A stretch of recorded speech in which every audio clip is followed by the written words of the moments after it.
The Good Immigrant, edited by Nikesh Shukla. Read by the authors. Namaste by Nikesh Shukla. Namaste means hello. Namaste means I'm bowing to you. It's a customary greeting. It's a respectful salutation. It has become a bastardized metaphor for spiritualism. It's white people doing yoga, throwing up prayer hands, chanting Om and saying Namaste, like their third eyes are being opened, and they can peer directly into the nucleus of spirituality. You need to know this. Because of your skin tone, people will ask you where you're from. If you tell them Bristol, they'll say, no. Where are your parents from? When they know you're half Indian, one person will try to impress their knowledge of your culture onto you.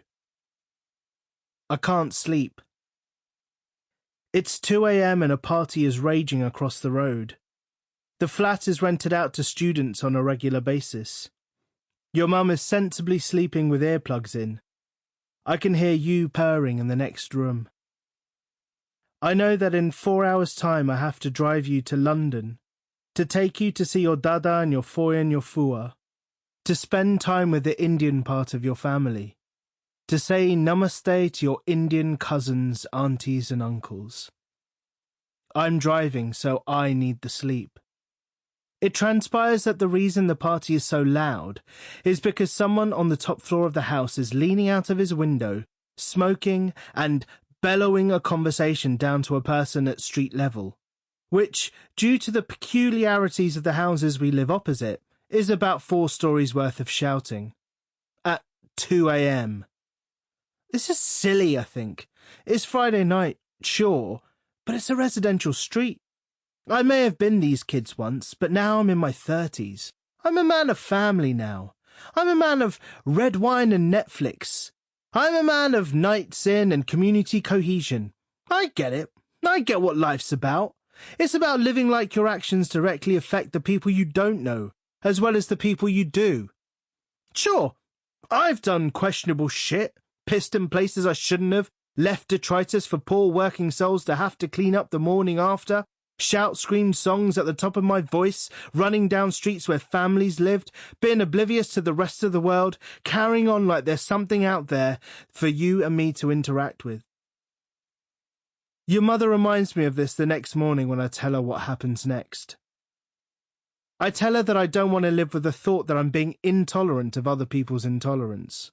I walk out of the house, just as the conversation bellowed across 4 stories wraps up, and the man on the street level leaves to the sound of his friend hoping he gets home safely. I approach the steps up to their stoop. I notice in the shadows a boy and a girl are sitting in the doorway, smoking. Excuse me, I say. Do you mind continuing your party inside? Ja bless, the girl in the doorway says. Namaste, she repeats over me. I say it again. I change the words to become clearer, more forceful. Can you please continue your party inside? Namaste, she says again. I hear the boys stifle a laugh. Namaste, they both say. Namaste, namaste, namaste, namaste, namaste, namaste, until I'm drowned out. I'm standing under a street lamp, wearing my white bedtime kurta and lenga pyjamas. My skin is bleached out by the fluorescence of the yellow lamp. There's probably no way they can tell I'm Indian from the lighting. It's dickery for dickery's sake. The bellowing man, leaning out of his window, asks if the music's too loud. I look up to him, the voice of reason, and I say again, can you please continue your party inside? Namaste, the girl says again. Namaste, namaste, namaste. I shout something wounded, along the lines of, well, this is classy, passive-aggressive, without a target. I go back inside, and I lie in bed staring at the ceiling, watching the arrows of passing car headlights pierce cracks in the curtains. Eventually, the party quietens. My mind doesn't. I'm rolling in a quagmire of ways to deal with this slight. Sample complete. Ready to continue?